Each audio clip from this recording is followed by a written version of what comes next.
What's going on, everybody? It's your homeboy Popular Video Games here, chilling out, maxing out, doing my thing. Alright, y'all. Now, in today's video, we're basically going to be talking about the Grand Prix, training Goku for the Multiverse tournament. Let's get into this. Now, this has been going around the community a whole lot about Goku receiving special training from the Grand Prix.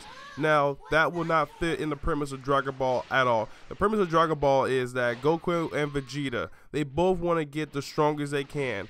Goku wants to get the strongest he can, and Vegeta wants to get stronger than Goku. That's what pushes them. Now, when he gets trained, if he gets trained by the Grand Prix, he will be too powerful, and that will honestly not make, I'll say, enough episodes within the series. It just won't. He has to be seemingly the weakest compared to these divine beings, so he has something to shoot for. The whole premise of Dragon Ball in general, Frieza, Goku trained like crazy to get there. Cell, everybody was training like crazy. Freaking Majin Buu. Now, Majin Buu kind of snuck up on everybody, like he really did, so it wasn't really that much training everybody could get, but they did have to reach new levels, and that's why they went to the fusion beings. It was something similar to what they did with Black Goku and Zamatsu's arc. Now, Goku being trained by the Grand Prix, he'll become too powerful. The Grand Prix is one of the top 5 fighters in the entire universe. That should not be something Goku can just go to just to train. That has to be a prize. I was actually talking about this in previous videos on how the prize of the Universal Tournament would be to get training from the Grand Prix. That way, we can actually see how Goku stacks up to the other competitors without training from divine beings as such. Now, I have already a theory that all the other fighters have been trained by divine beings because the God instructions were told about this. They saw Goku, how powerful he got, so that means that they most likely went to get Saiyans and other type of races like Arcosian. Those races, they can just train for a little bit and they can get exceedingly more powerful. Now, they can find Hit's race to where he has pure progress. These 3 key races, or Namekians are literally one of the most powerful races. Don't let anybody con you. Those Namekians fuse together. I said Namekians. Those Namekians fuse together. They can reach a level far beyond anything we've ever seen. Piccolo right now has to be as strong as Super Buu because he was able to train with Adult Gohan. And Adult Gohan, Ultimate Gohan, is back, by the way. We saw that he has some scarring, which means it was hard training. That's something that Piccolo back in the Majin Buu saga could never compete with.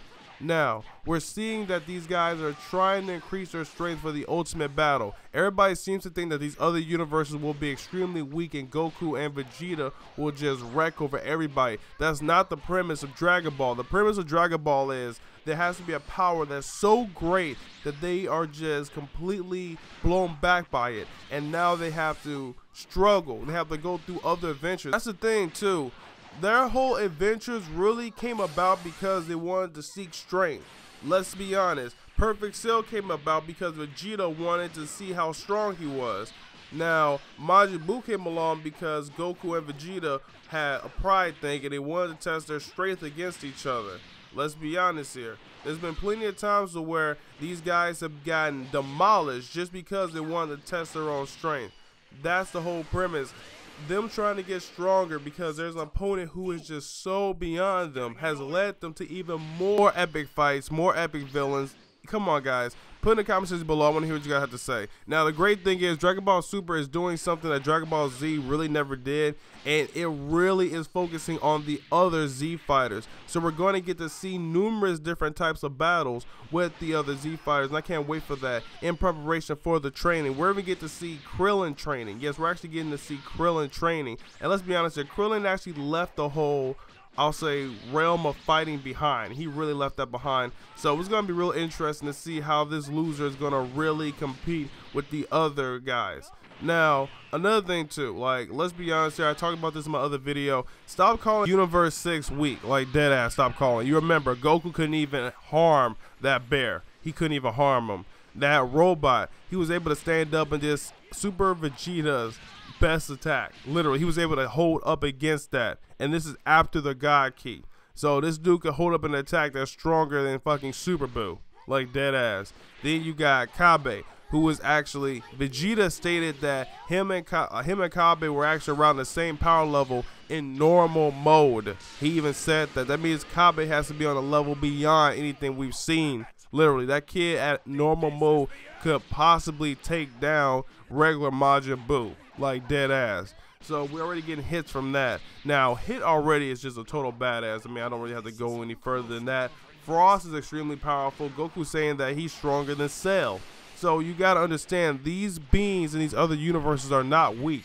Goku and Vegeta are just insanely overpowered, and that's why in the upcoming episodes they need to be taken down a notch.